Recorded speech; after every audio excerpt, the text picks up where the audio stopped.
Good evening, ladies and gentlemen. I'm James Heather. First things first, am I speaking too fast for you? Secondly, can everyone hear me at the back? And do you still want to? So yes, this is how I'm going to speak for the next 30 minutes. I say 30 minutes, but for you, my wonderful audience, I'm sure to feel like at least an hour and 45 minutes. We've locked the doors, learned the hard way. I've learned many things the hard way as you're about to discover. One major thing, but we'll come to that. Do you think you're invincible? Another thing I've learned is that I used to be invincible, but not anymore. Well, that's not true. I'm just invincible in a different way. Everyone thinks I'm drunk all the time, so nobody comes near me, wants me to do anything at all. Because I was previously falsely invincible. I thought I had everything. I did have everything.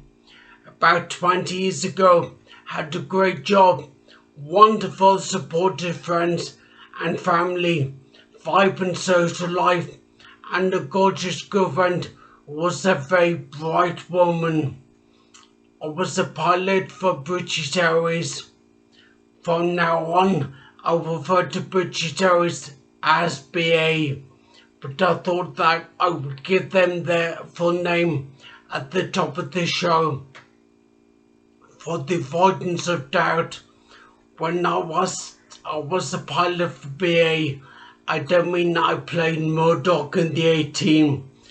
That's a niche reference for a very thin strand of the audience. I will try and avoid any more of those. Can't afford to lose any more of you. Anyway, what I'm trying to say is, life was good. Great, in fact.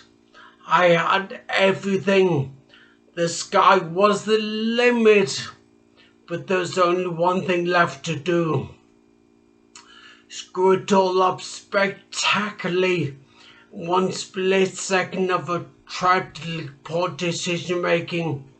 Because life was clearly too good. On the 28th of December 2002, I flew into Paris with my BA crew, and we wanted you to fly out again until the following afternoon. So we planned to go out for dinner, myself, another pilot, and 2 female cam crew. Sounds good, doesn't it? It's all there. 4 young, professional, dashing, let's not mince words, beautiful people going out for a nice evening in Paris at Christmas time. Sophisticated and sexy, you're all thinking, sounds like the premise for a romantic comedy. Well, don't get your hopes up. The hotel had a big circular staircase running round the walls. We'd had a couple of glasses of fizz in one of the rooms prior to going out,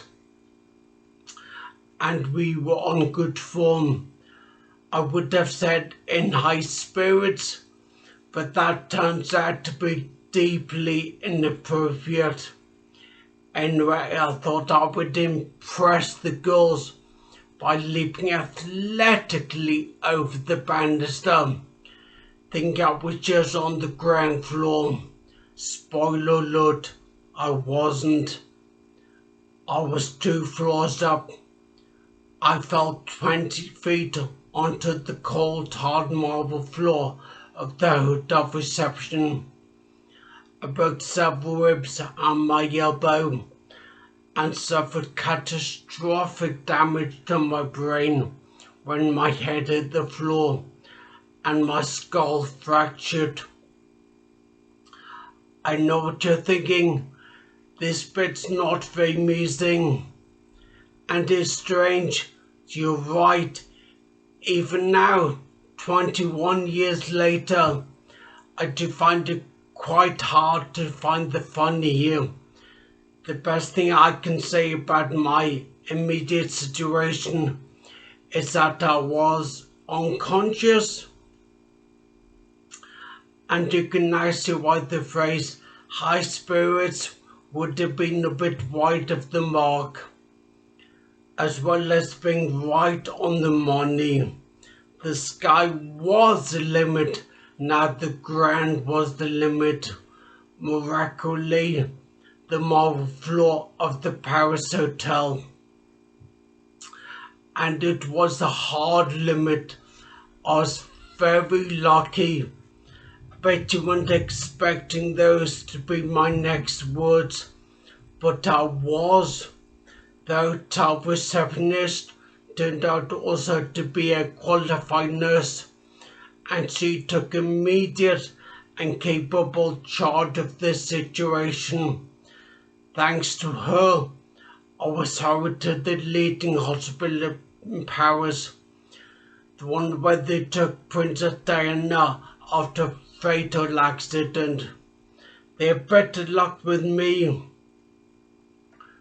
The doctors carried out a risky operation to remove part of my skull to allow my swollen brain to expand. It was touch and go whether I would survive the op, but without it, I would have died. Of course, the surgeons were left with a bit of my skull, but somewhere for safekeeping. What are we going to do with this? I imagine they asked, except in French, while looking around for a spare Tupperware box. No, obviously they have a plan. They think ahead. These French doctors, they stored it in my abdomen to keep it alive, which works, and led to a funny pub conversation arising from the strangest of the tabloid headlines that would be written about me in the coming months and years.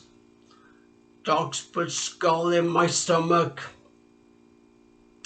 I mean, I suppose the headline on its own is slightly misleading.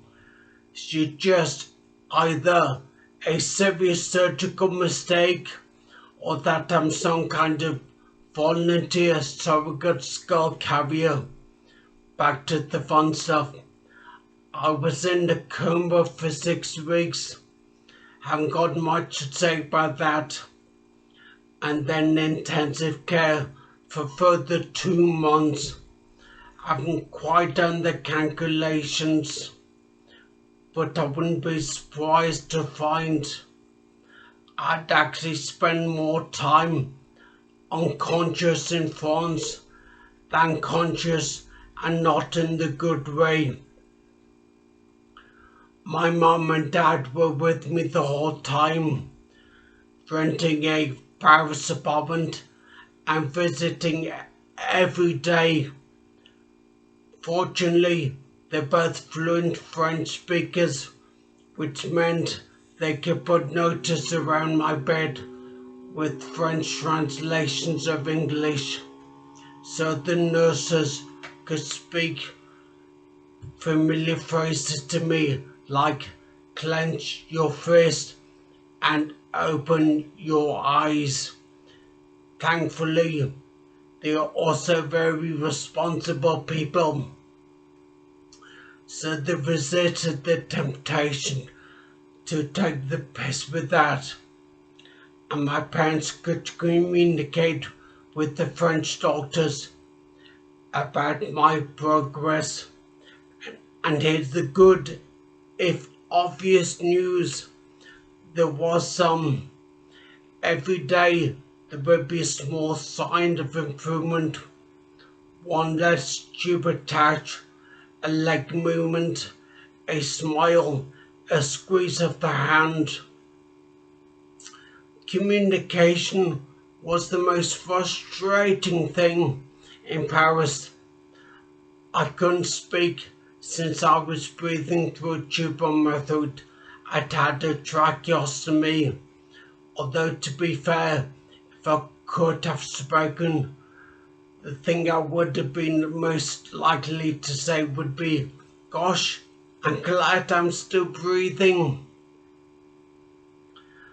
And my muscle coordination wasn't anywhere near as good for me to write anything down.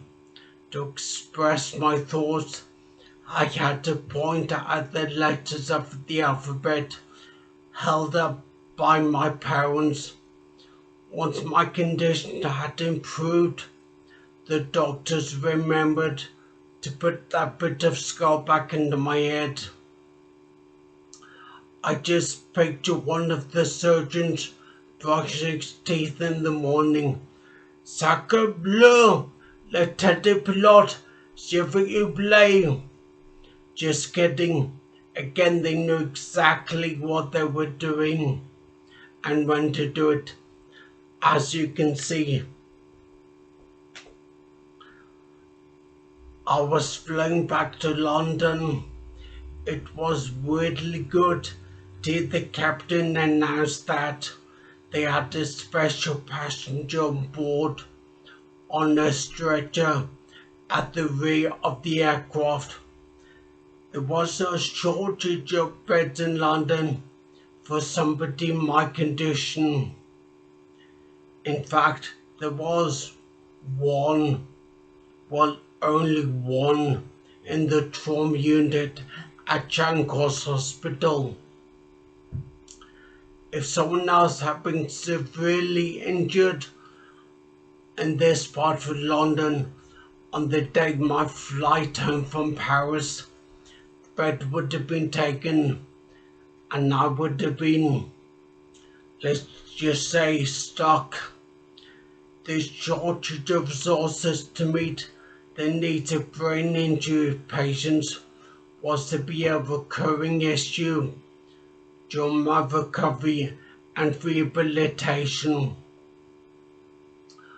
By comparison, the hospital in Paris had over 40 beds in the brain injury ICU and more than double that in the rehab unit. Rather than go all private eye, I'll just leave that with you. I spent 3 months in the Charing Cross Hospital, and as my brain and body slowly recovered, found out to relearn virtually everything. All conventional physical movements, eating, speaking, clapping, spreading butter, doing buttons, shaving, all the tiny little things that make you up to be a functioning adult. Bar control. Sorry to put that out there, as it were, but this is a TED talk, not kissing them. I'm told I'm still good at that. Although the physio nurses were excellent, the time was of course limited, so sadly I only had sex 2 or 3 times a week. Much more was needed.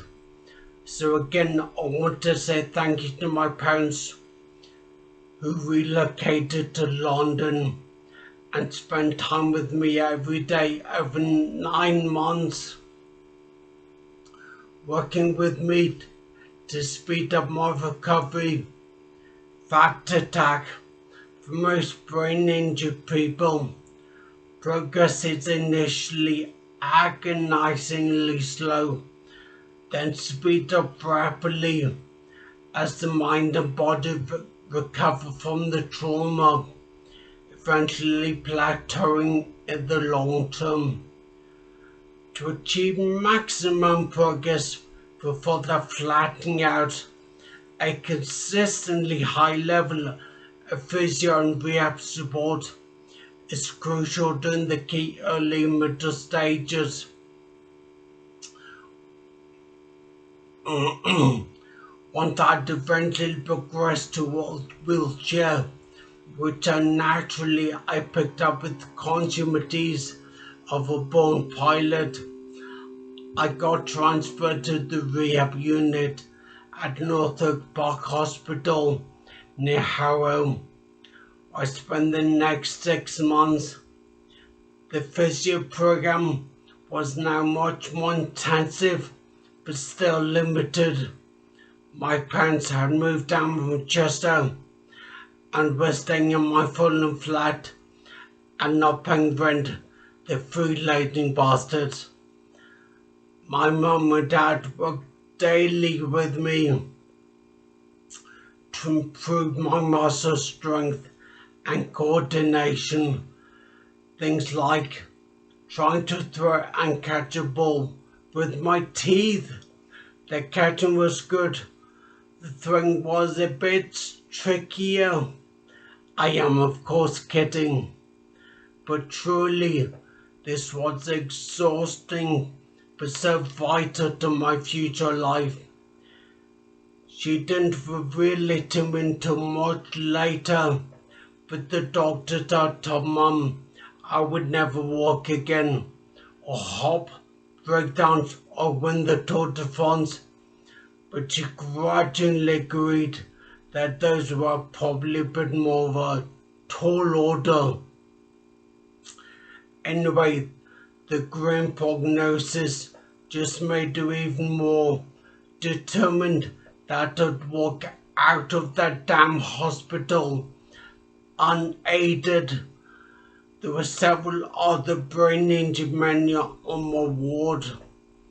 One fellow was a very sad case, knocked down by a hit-and-run driver, which was bitterly ironic, had he been the stuntman who worked on the latest Bond film.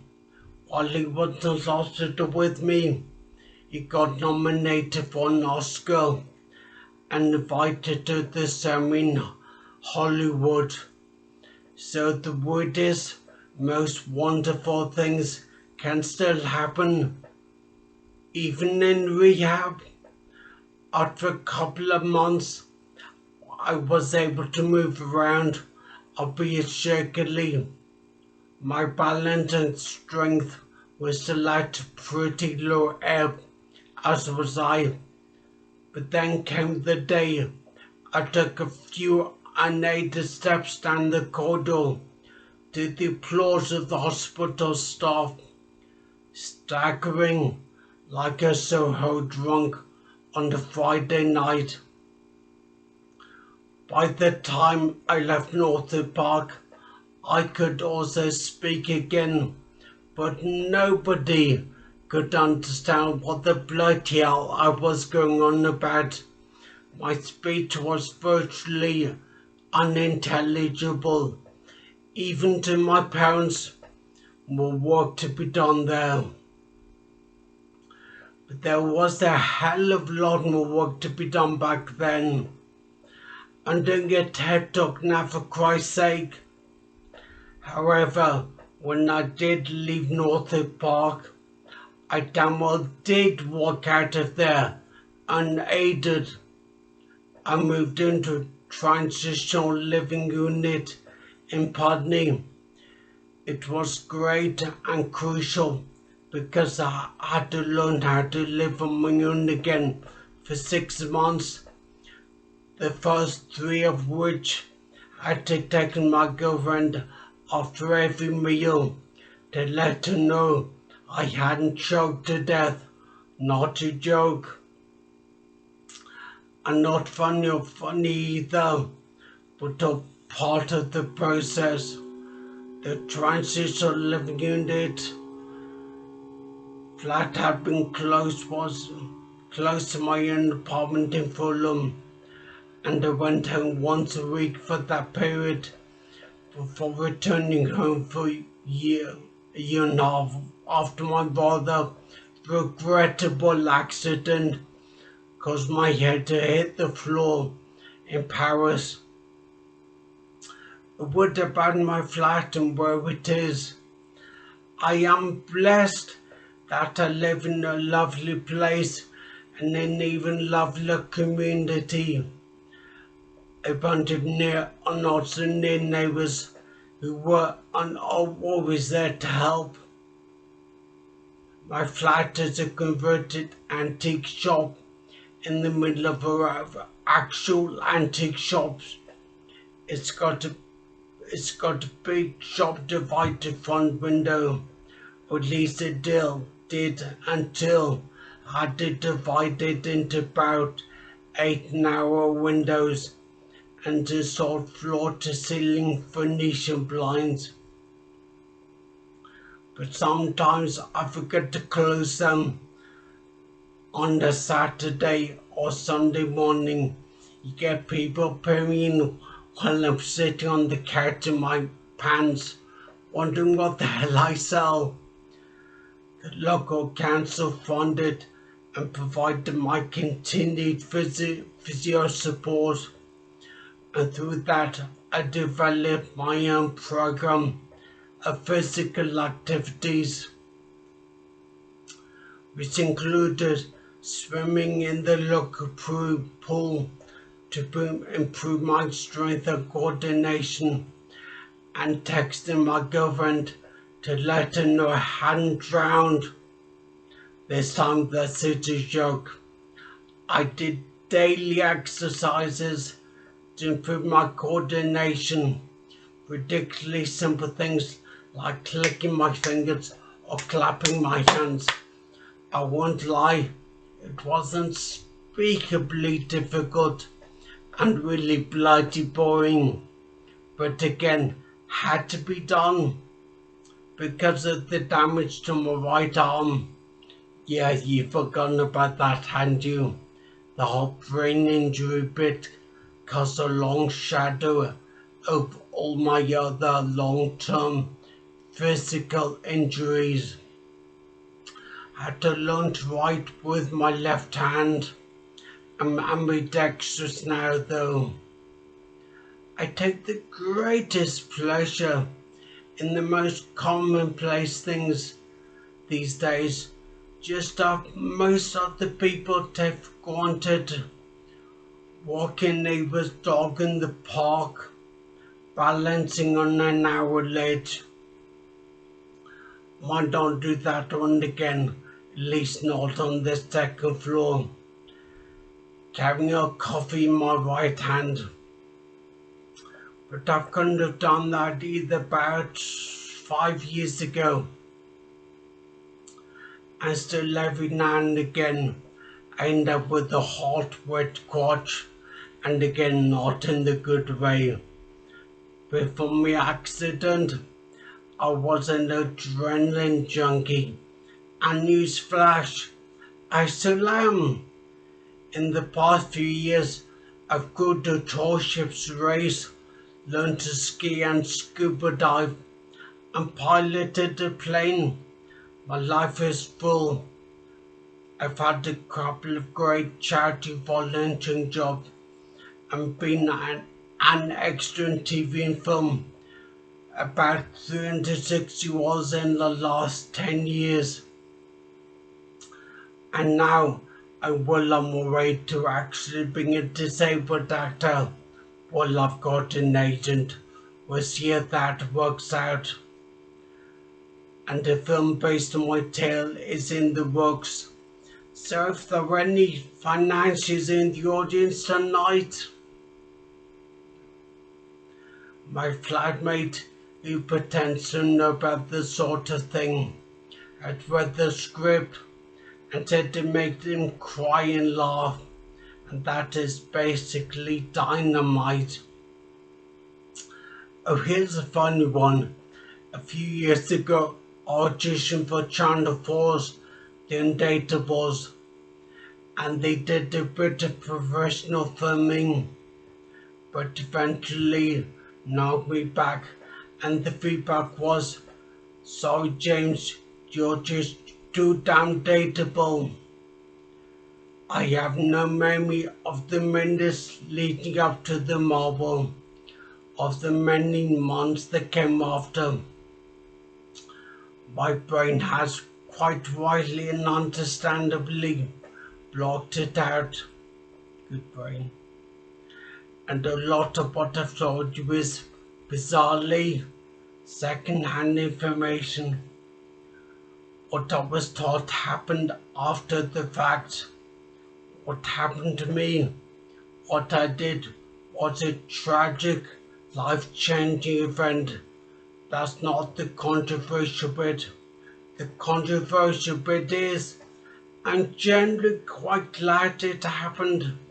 There we go. Because it happened, I found out what others never will. That there are different ways to live a life. It made me more positive. It limited yet delimited me.